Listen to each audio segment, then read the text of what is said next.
My coworker always blames her imposter syndrome for sucking at her job. Now everyone sees her incompetence. I am a woman and have a female coworker who, like most of us, myself included, struggles with imposter syndrome. Here's the thing, Allison. She is legitimately terrible at her job. She'll bungle something up and someone will need to go bail her out. Projects that should take 2 weeks take a year. Seriously. She claims to be making an effort to learn the technical skills required to do her job, but I have seen little to no improvement in the five years she's been at the company. We have interns outperforming her. It's routine that she's unable to perform her task, so someone else does it for her and then she often takes the credit. She claims that she's not respected by coworkers because she's a woman. But no, it's because her work speaks for itself. This coworker often comes to me to discuss being a woman in the workplace and imposter syndrome, seemingly looking for validation. Whenever she messes something up or doesn't understand something, she chalks up her feelings of not understanding to imposter syndrome and decides she's actually skilled after all. It's more Dunning-Kruger than imposter. I've spent dozens of hours teaching her to do things that she ultimately forgets and bailing her out of simple tasks. As women,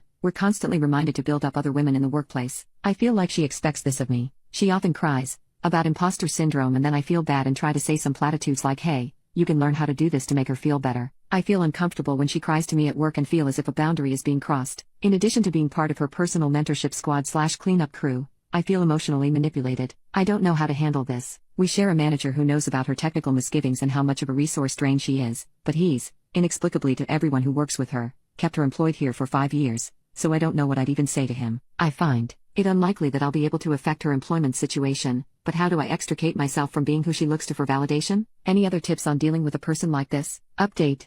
I took the advice and did a lot better at short-circuiting conversations that veered toward the emotional. It felt extremely weird at first because I'd start going back to work and looking at my computer screen while she was still in my office staring at me, but eventually, she got the point and would leave. It didn't totally stop, but the conversations ended a lot sooner. The coworker still acts insane, but I got a lot better at redirecting it away from myself. A few months after the letter, I moved to a different team at the same company and I'm totally loving it. As a result, I don't have much more interaction with that specific coworker. When I told her I was leaving the team for a new opportunity, she didn't wish me well. She immediately started talking about how, oh yeah, well, I got a job offer too, but I turned it down. I don't think I believe it, but that's beside the point. In the weeks after I started my new job, she actually tried asking me to physically come to her location and do some of her work. I didn't play ball here. She stopped asking pretty fast. I occasionally see her when I visit my old boss. When I see her now, she bizarrely starts monologuing about how challenging/important/influential her work is. It isn't. It seems like she feels the need to prove herself to me now in front of her boss. It's a strange interaction every time. Then later, she'll often ping me and complain about how she's having a hard time with work/personal life/imposter syndrome/whatever. Now that I'm removed from it,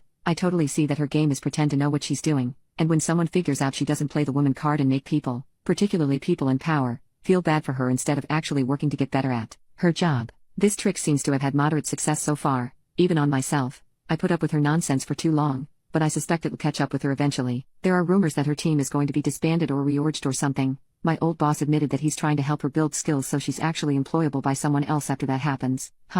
Anyway, glad I'm no longer involved in that hot mess and can just watch from the sidelines. Setting boundaries really helped me be less of a target for her and will help me deal with other difficult coworkers in the future.